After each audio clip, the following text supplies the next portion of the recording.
The fall of Orion Station. Commander Alexis Kane watched through the viewport as the alien armada surrounded Orion Station, Earth's largest and most advanced deep space outpost. The massive cylindrical structure that had been humanity's pride for decades now seemed fragile and insignificant against the backdrop of the menacing alien vessels. Their crystalline hulls reflected the distant starlight in eerie patterns, making them appear like predatory sea creatures circling wounded prey. "They're hailing us again, Commander," Lieutenant Rivera reported, her voice steady despite the fear that had gripped the command center. "Same message as before." Kane nodded grimly, "Put it through." The main display flickered, revealing the unsettling visage of what humanity had come to know as the Vex. Humanoid in basic shape but with translucent blue-gray skin that revealed pulsing organs beneath, four pupilless eyes arranged in a diamond pattern, and a lipless mouth filled with needle-like teeth. This one wore elaborate armor of an unknown metallic substance that seemed to flow around its body like liquid. "Commander Kane," the alien spoke, its voice a disturbing harmony of multiple tones. "Your resistance is illogical. Orion Station will be claimed for the collective. Your species will serve as is proper for lesser beings. The alternative is extinction." Kane's jaw tightened. "And I've told you, Ambassador Zyxthar, that humans don't surrender, especially not to threats." "Not a threat, a certainty." The alien's upper eyes blinked in sequence. "You have one planetary rotation to prepare for integration. After that, we take what is ours." The transmission ended abruptly, leaving the command center in tense silence. "What are our options?" Kane asked, turning to her senior staff gathered around the tactical table. Colonel Marcus Chen, head of station security, looked grim. "Our defensive capabilities were never designed for this kind of assault. We have 247 military personnel, about 800 civilians with combat training, and enough weapons for maybe half of them." Dr. Alara Voss, the station's chief scientist, ran her fingers through her silver-streaked hair. "The Vex technological advantage is substantial, but we've been analyzing their communications and energy signatures. There might be vulnerabilities we can exploit." "What about evacuation?" Kane asked. "The civilian transports could take most of the non-essential personnel," Rivera replied. "But we'd need at least 48 hours to load everyone, and we have less than 24. Kane walked to the station schematic displayed on the wall. Orion Station had been built with scientific discovery in mind, not warfare. Its 6 massive habitat rings connected by a central spine housed 12,000 people, scientists, engineers, families. The only significantly militarized section was the defense hub where they now stood. "We're not abandoning this station," Kane decided. "And we're certainly not surrendering to become slaves to the collective.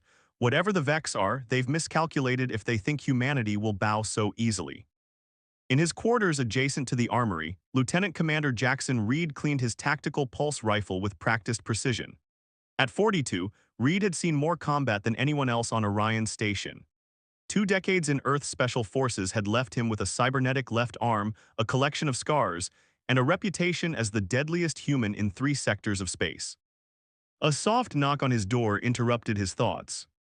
"Enter," he called, not looking up from his weapons. The door slid open to reveal Dr. Ayla Nakamura, head of xenobiology.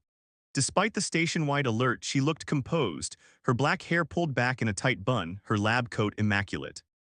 "Commander Reed," she said formally, "I have information that might help us fight the Vex." Reed raised an eyebrow. Their relationship had been strictly professional since she'd arrived on the station 8 months ago, and usually frosty at that. Nakamura was brilliant, but had made it clear she disapproved of the military presence on what she considered a scientific mission. "I'm listening," he said, setting aside his rifle. "The biological samples we collected from their scout ship that we disabled last month," she explained. "I've completed the analysis. The Vex aren't just physiologically different from us, they perceive reality differently. Their visual spectrum extends well beyond ours, and they're highly sensitive to certain frequencies of electromagnetic radiation." Reed's interest piqued. "You're saying we might have a weakness to exploit?" "Precisely." Nakamura activated her data pad, showing him diagrams of Vex physiology. "Their neural pathways are unusual. Exposure to specific impulses could temporarily disrupt their cognitive functions, maybe even their hive mind communication system." "How quickly could we weaponize this?" Reed asked, already thinking of tactical applications. That's why I came to you, Nakamura admitted reluctantly. I need someone who understands weapon systems. I can create the pulse pattern, but delivering it effectively in combat. Reed stood towering over the petite scientist. Then I guess we're working together, Doctor. Nakamura's expression hardened. Temporarily, Commander, don't mistake this for approval of your methods. Wouldn't dream of it, Reed replied with the faintest hint of a smile. 12 hours later, the situation had deteriorated rapidly. The Vex, apparently growing impatient, had launched a preliminary assault on the station's outer defensive installations. 3 perimeter defense platforms had been destroyed, and the first Vex boarding parties had breached the outermost habitat ring. In the makeshift command post established in the central hub, Commander Kane assessed the tactical display with growing concern. The blue dots representing human defenders were being systematically pushed back by the red swarm of Vex forces. They're moving with purpose, Colonel Chen observed. This isn't random. They're securing key systems, life support, power distribution, communications. They want the station intact, Kane realized. They're not here just to conquer us, they want Orion itself. Commander, Rivera called urgently from the communications console. Reed and Dr. Nakamura are requesting permission to deploy their countermeasure. Kane nodded, patched them through.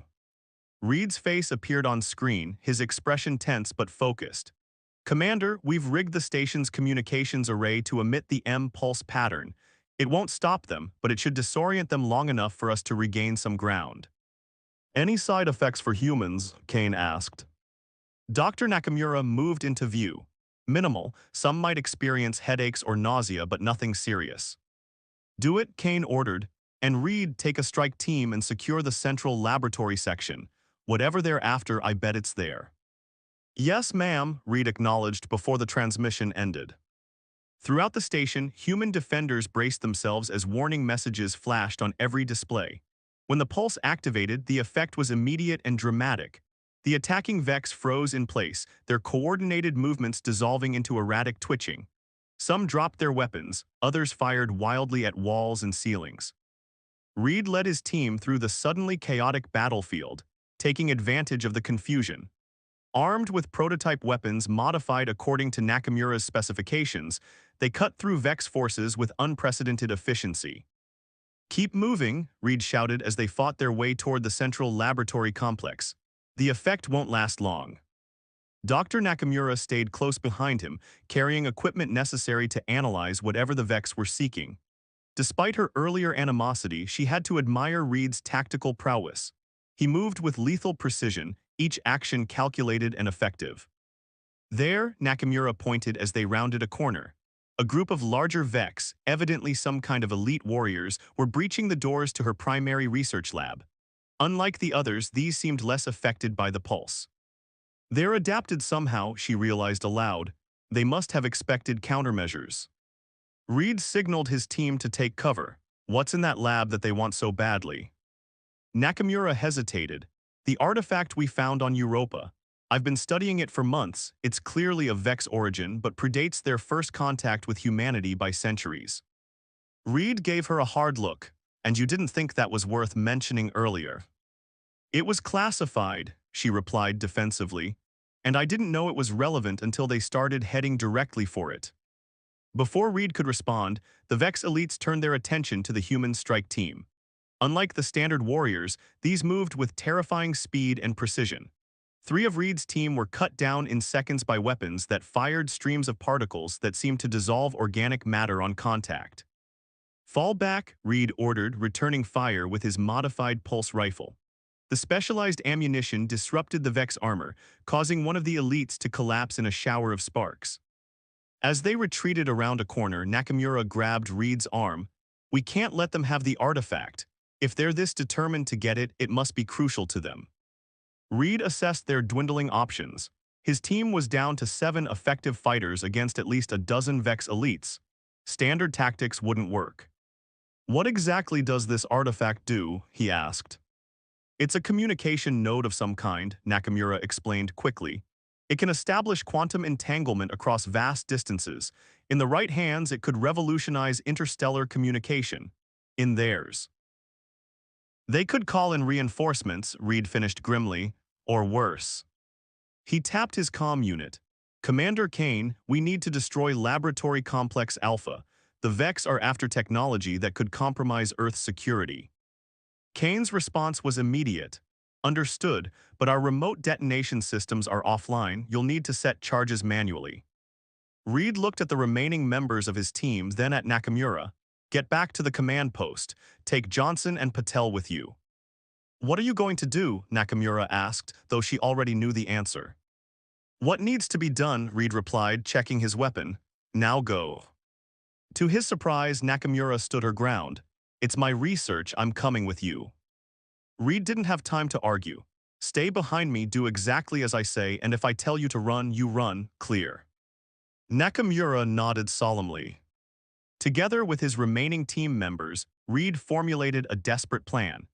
Using the station's maintenance conduits, they circled around to approach the laboratory from a secondary entrance, while the Vex elites continued to force their way through the main doors.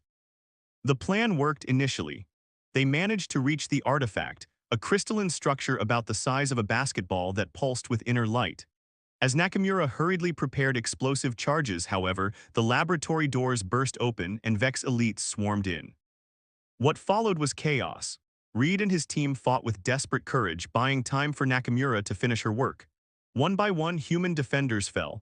Reed's cybernetic arm was partially disabled by a Vex energy weapon, and a second shot grazed his side, leaving a searing wound. It's done, Nakamura shouted over the din of battle, activating the timer. 30 seconds. Reed grabbed her with his functioning arm and pulled her toward an emergency escape hatch. Everyone out, now. Only 2 other team members remained alive to follow the order. As they scrambled through the hatch, Reed turned to fire a final volley, providing cover for their escape. A Vex warrior lunged forward, its clawed hand seizing Reed's injured side. He cried out in pain but managed to break free and dive through the hatch, sealing it behind him. The explosion rocked the entire station. Emergency bulkheads slammed shut throughout the adjacent sections, preventing decompression but trapping the 4 humans in a rapidly depressurizing maintenance corridor. Emergency suits, Reed gasped, pointing to a wall panel. Standard procedure placed emergency equipment at regular intervals throughout the station. They donned the suits just as the air pressure dropped to dangerous levels. Reed's injury made every movement agony, but he forced himself to function. The suits would provide oxygen and minimal protection, but they needed to reach a secure area quickly. Commander Reed called over the emergency channel. Laboratory destroyed, artifact with it. 4 survivors in Section K7 need extraction. Kane's voice came through, distorted by interference. Understood, sending a team. Be advised, the Vex are retreating to their ships. Retreating? Reed questioned, exchanging puzzled glances with Nakamura. Why would they? The answer came in the form of a massive shockwave that hit the station like a physical blow. Even through the compromised corridor, they could see the blinding flash outside the station. They're attacking with some kind of energy weapon, Kane's voice crackled urgently. All personnel brace for impact. The station's artificial gravity fluctuated wildly as power systems struggled to compensate for the attack. Through a viewport, Reed could see one of the habitat rings beginning to break apart under the strain. They're not retreating, he realized with horror. They're changing tactics. If they can't have the station, no one will. Nakamura's face, visible through her helmet visor, had gone pale. I miscalculated. The artifact wasn't just a communication device, it must have been a control mechanism of some kind, by destroying it. We made them desperate, Reed finished. As if confirming his assessment, Ambassador Zyxthar's voice echoed through all communication channels. You have defiled sacred technology and killed Ascended Ones. The collective's judgment is passed. Orion Station will be disassembled. Those who survive may yet serve. Throughout the station, the human defenders rallied as the nature of the threat became clear. This was no longer about protecting a strategic outpost, it was about survival itself. Commander Kane's voice cut through the chaos, issuing clear directives that transformed panic into purpose. In the damaged corridor, Reed forced himself to his feet despite his injuries. We need to get to auxiliary control. If they're going to tear the station apart, we need to separate the civilian habitat rings and evacuate as many as possible. Nakamura helped support him as they moved through the deteriorating section, and the rest of the station. Reed's expression was grim. We fight, and maybe, just maybe, we find a way to turn this around. As they made their way toward auxiliary control, the full scale of the Vex assault became apparent. The alien vessels had positioned themselves around the station's central axis and were systematically targeting structural weak points with precision energy weapons. The battle for Orion Station had truly begun, and humanity's survival hung in the balance. The Vengeance Gambit. 3 days after the initial Vex attack, what remained of Orion Station bore little resemblance to the gleaming scientific outpost it had once been. 2 of the 6 habitat rings had been successfully evacuated and separated, carrying several thousand civilians to safety. The remaining structure had been transformed into a fortress under siege. Commander Kane had established a war room in what had previously been the hydroponics bay, one of the few large spaces still intact and shielded enough to prevent Vex scanning. The lush greenery that once filled the chamber had been replaced by tactical displays, weapons racks, and exhausted personnel fighting to stay alert after days of continuous combat. "Status report," Kane ordered, her voice hoarse from shouting orders through compromised communication systems. Colonel Chen gestured to the holographic display of the station. "We've lost sections 12 through 19 completely. Vex forces hold approximately 40% of the remaining structure. Our people are concentrated here, here, and here." He indicated 3 distinct clusters of blue markers.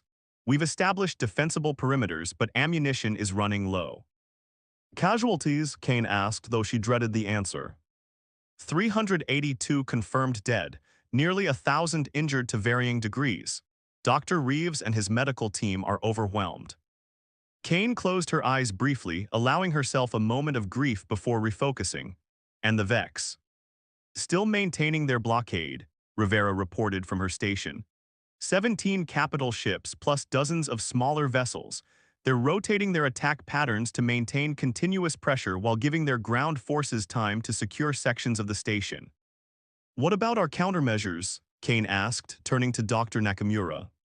The scientist looked as exhausted as everyone else, her lab coat long discarded in favor of a tactical vest over her standard uniform. "The M-pulse is becoming less effective as they adapt. We're modifying the frequency patterns, but each iteration works for shorter periods." Reed, his injured side heavily bandaged and his cybernetic arm partially repaired by station engineers, studied the tactical display with intense concentration.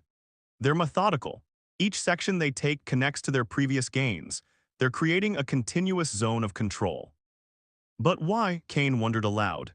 "If they just wanted us dead, they could have destroyed the entire station by now." "Resources," Nakamura suggested. "The station contains materials and technology valuable to them, and us, they still want human subjects." Reed nodded grimly. "Slaves, lab specimens, maybe both." The tactical display suddenly flickered as an alert sounded. "Commander," Rivera called urgently, "we're detecting a new energy signature from the Vex flagship. It's massive, like nothing we've seen from them before." On the external cameras, they watched as the largest Vex vessel, positioned directly above what had once been the station's command spire, began to glow with increasing intensity. Patterns of light flowed across its crystalline surface, converging toward a central point. "They're charging some kind of weapon," Chen concluded, "something big." "All personnel brace for impact," Kane ordered through the station-wide communication system. "All defense teams prepare for potential breaches." The expected attack, however, never came. Instead, a focused beam of energy shot from the Vex flagship not toward the station but into open space. As they watched in confusion, the beam seemed to tear at the very fabric of space itself, creating a swirling distortion that grew larger by the second. "What the hell is that?" Kane demanded. Nakamura's eyes widened in realization. "It's a gateway. They're opening a portal of some kind." "To where?" Reed asked, a sense of dread building. Before anyone could theorize further, the portal stabilized into a massive ring of pulsing energy. Through its center, new shapes began to emerge, dozens, then hundreds of Vex vessels, far larger and more menacing than those already present. "Reinforcements," Chen whispered, "we're done for." Kane's expression hardened. "No, not yet." She turned to Nakamura.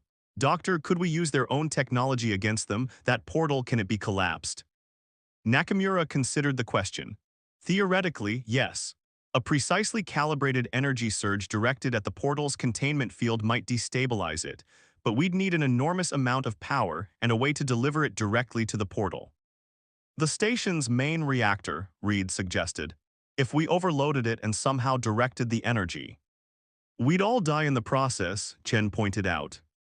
Kane's response was immediate, not if we use Section 8. Everyone fell silent.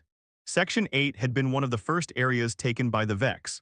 It housed the station's secondary propulsion systems, small but powerful engines designed to make minor adjustments to the station's orbit. If we could retake it, Kane continued, we could separate that entire section, program the engines to head straight for the portal, and detonate the reactors at the right moment. A suicide mission, Reed stated, not as a question but as fact. I'll go, Kane decided. I'll need a small team, volunteers only. I'm in, Reed said without hesitation. You're injured, Kane objected. Reed's expression was unyielding. With respect, Commander, I'm still the best fighter you have. One by one, others volunteered, Chen, Rivera, and 24 of their most experienced combat personnel. To everyone's surprise, Nakamura also stepped forward. You'll need someone who understands the portal mechanics, she explained when Reed gave her a questioning look, to ensure the detonation has maximum effect. Kane nodded gratefully. We move in 1 hour, get what rest you can. This is likely to be a one-way trip. As the others dispersed to prepare, Reed pulled Nakamura aside. You don't have to do this, Doctor. Your scientific knowledge is too valuable to lose. Nakamura met his gaze steadily. This isn't about preserving knowledge anymore, Commander. It's about ensuring there's someone left to use it. After a pause, she added more softly, and I prefer Isla given the circumstances. Reed's expression softened slightly. Jackson then. Jackson, she echoed, offering a weary smile before heading to the makeshift armory. The plan was as desperate as it was audacious. Using the last of their M-pulse generators, they would create a diversion in Section 10, drawing Vex forces away from their target. Meanwhile, Kane would lead the strike team through the maintenance tunnels to retake Section 8. Once secured, they would initiate an emergency separation sequence and redirect the engines while Nakamura prepared the reactor for detonation. Simple in theory, nearly impossible in execution. The diversion worked initially. Explosions and automated weapons fire in Section 10 drew significant Vex forces away from their objective. The strike team moved through the darkened maintenance tunnels with practiced silence, encountering only minimal resistance until they reached the access point to Section 8. Heavy presence inside, Chen reported after checking the scanner. At least 30 combatants, including what looks like 2 of their elite units. Kane signaled for the team to prepare. Remember, we need to secure the propulsion control room intact. Everything else is expendable. The battle that followed was brutally intense. Despite their numerical disadvantage, the human fighters had the element of surprise and intimate knowledge of the terrain. Reed moved with lethal efficiency despite his injuries, his partially repaired cybernetic arm now rewired to deliver electrical charges on contact, particularly effective against Vex neural systems. Nakamura surprised everyone, including herself, with her combat effectiveness. Months of studying Vex biology had given her insights into their vulnerabilities that she now exploited with grim determination. They secured the propulsion control room at a heavy cost. Of the 28 humans who entered Section 8, only 11 remained standing when Kane finally sealed the doors to the control center. Chen was among the fallen, as was Rivera, who had died protecting Nakamura from a Vex elite's attack. Begin separation procedures, Kane ordered, applying pressure to a wound in her shoulder. Nakamura, Reed, get to the reactor control room. The rest of us will hold this position. Reed hesitated, looking at the commander's injury. Ma'am. That's an order, Commander Reed, Kane said firmly. Complete the mission. Reed snapped a salute, then helped Nakamura gather the equipment she needed. Together, they moved through the connecting corridor to the reactor control room, encountering no further resistance. The Vex don't yet realize what we're doing, Nakamura observed as she worked on the reactor controls. They think this is just another attempt to reclaim territory. Reed secured the door and took up a defensive position. How long do you need? 10 minutes to override the safety protocols. Another 5 to create a cascade failure that will trigger precisely when we need it to. She worked feverishly, her fingers dancing across the controls. Through the viewport, they could see the massive portal continuing to disgorge Vex vessels. The reinforcement fleet was nearly complete. Hundreds of warships now surrounded what remained of Orion Station. A violent shudder ran through the section as the separation sequence began. Emergency klaxons sounded as airlocks sealed and structural supports retracted. Kane to Reed, the commander's voice came through their comms. Separation in progress, propulsion control is locked in, we're on a direct course for the portal, ETA 12 minutes. Reactor preparations at 70%, Reed reported. We'll be ready. The next few minutes passed in tense silence as Nakamura worked and Reed maintained vigilance. Finally, she stepped back from the controls. It's done, she announced. When we reach the portal, the reactor will overload, directing all energy into the portal's containment field. If my calculations are correct, it should collapse catastrophically. And take half the Vex fleet with it, Reed added with grim satisfaction. Another violent tremor shook the section as their trajectory adjusted slightly. Kane to all personnel, the commander's voice came through, now labored with pain. We've been hit. Manual adjustments required to maintain course. I'm proceeding to the emergency thruster controls. Commander, wait, Reed began, but the transmission cut off. A moment later, Nakamura's tablet chimed with an incoming message text only direct from Kane. Position compromised. Vex boarding. Maintain radio silence. Complete mission. Reed cursed under his breath. We need to help her. If we leave now, who maintains the reactor settings? Nakamura challenged. This is what she wants, Jackson, for us to finish what we started. Reed knew she was right, but the knowledge did nothing to ease his frustration. They had lost so many already. The thought of losing Kane as well, the heart and soul of Orion's resistance, was almost unbearable. A sudden impact rocked the entire section, throwing both of them off their feet. The lights flickered ominously. What was that? Nakamura gasped as Reed helped her up. The answer came in the form of blaring alarms and flashing warnings on the reactor controls. They're trying to disable the engines, Reed realized. If they succeed, we'll miss the portal. Nakamura checked the trajectory calculations. We're already drifting off course. Someone needs to manually correct our path. Their eyes met in shared understanding of what that meant. Whoever went to the auxiliary control room would not make it back in time before detonation. I'll go, Reed decided. You need to ensure the reactor overload happens at precisely the right moment. Nakamura caught his arm as he turned to leave. Wait, she hesitated, then pulled him closer and kissed him fiercely. When they separated, she said simply, I wish we'd had more time. Reed touched her face gently, so do I, Isla. With that, he was gone, moving swiftly through the corridors toward the auxiliary control room. The section had become a battleground once more, with Kane and the remaining humans fighting desperately against Vex borders. Reed joined the fray, cutting a path through to his objective with grim determination. He found Kane in the auxiliary control room, badly wounded but still fighting. 2 dead Vex elites lay at her feet. Should have known you wouldn't stay put, she managed through gritted teeth. Couldn't let you have all the fun, ma'am, Reed replied, taking position at the controls. Course is drifting, need to make manual corrections. Kane nodded weakly, do it, I'll cover the entrance. Reed worked quickly, calculating the necessary adjustments and implementing them. Outside the viewport, the portal loomed larger, its swirling energy pattern hypnotic and terrifying. The Vex fleet, finally sensing the humans' intention, began to move to intercept, but they had realized too late. Course corrected, Reed reported. 3 minutes to optimal detonation point. Kane had slumped against the wall, her strength fading. Get back to Nakamura. Make sure that reactor blows. Reed shook his head. Controls are damaged, need constant adjustment to maintain course. It wasn't entirely true, he had managed to stabilize their trajectory, but he wouldn't leave his commander to die alone. Kane saw through the lie but didn't call him on it. Instead, she smiled faintly. It's been an honor, Jackson. Likewise, Alexis. In the reactor control room, Nakamura watched the trajectory data with growing tension. They were back on course, heading straight for the center of the portal. 2 minutes to detonation. Her comm unit crackled with Reed's voice.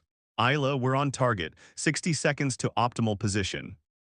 Understood, she replied, blinking away tears. Reactor cascade initiated, no turning back now. Any regrets? He asked. his voice remarkably calm given the circumstances. Nakamura thought about her life, her work, the choices that had led her to this moment. Only that it took the end of everything for me to realize what mattered. Better late than never, Reed responded, and she could hear the smile in his voice. As their section accelerated toward the portal, Vex ships fired desperately, trying to stop what they now recognized as an existential threat. Most of the shots missed. Those that hit caused damage but couldn't prevent the inevitable.